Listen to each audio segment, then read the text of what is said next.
Jatuh cinta berjuta rasanya. Setidaknya itulah yang bisa kita katakan ketika kita sedang jatuh cinta. Tubuh terasa bersemangat, perasaan selalu senang karena hati yang terus berbunga-bunga karena memikirkan si dia. Tapi pernahkah kalian bertanya-tanya, sebenarnya apa sih yang terjadi pada tubuh kita saat sedang jatuh cinta?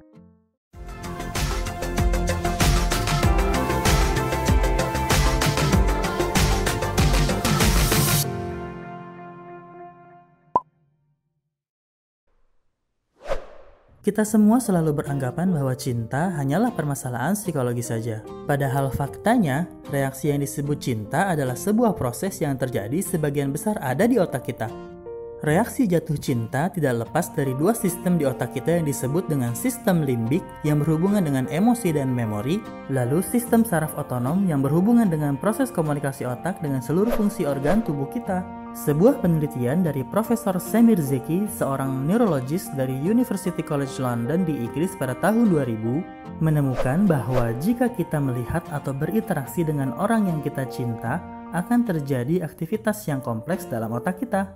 Hal ini disebabkan oleh sebuah hormon bernama dopamin. Inilah hormon yang menyebabkan kita merasa bahagia dan dalam tanda kutip melayang saat jatuh cinta.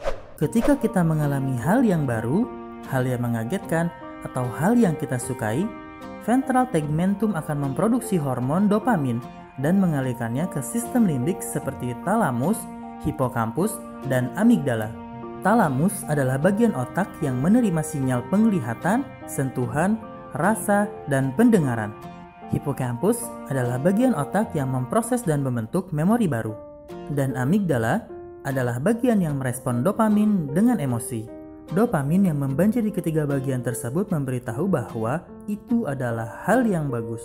Maka, dalam tanda kutip, menyuruh mereka untuk melanjutkan hal tersebut. Selain itu, dopamin juga akan memberi sinyal pada hipotalamus, yaitu pusat dari sistem saraf otonom yang mengatur interaksi otak dengan seluruh tubuh. Hipotalamus mengeluarkan hormon norepinefrin menuju mata, pernafasan, jantung, liver, dan kelenjar adrenal yang menempel pada ginjal. Kelenjar adrenal mengubah norepinefrin menjadi hormon adrenalin, lalu melepaskannya ke pembuluh darah dan memacu organ-organ tersebut. Sehingga kita merasa berdebar-debar juga bergairah saat berinteraksi dengan orang yang menjadi objek cinta kita.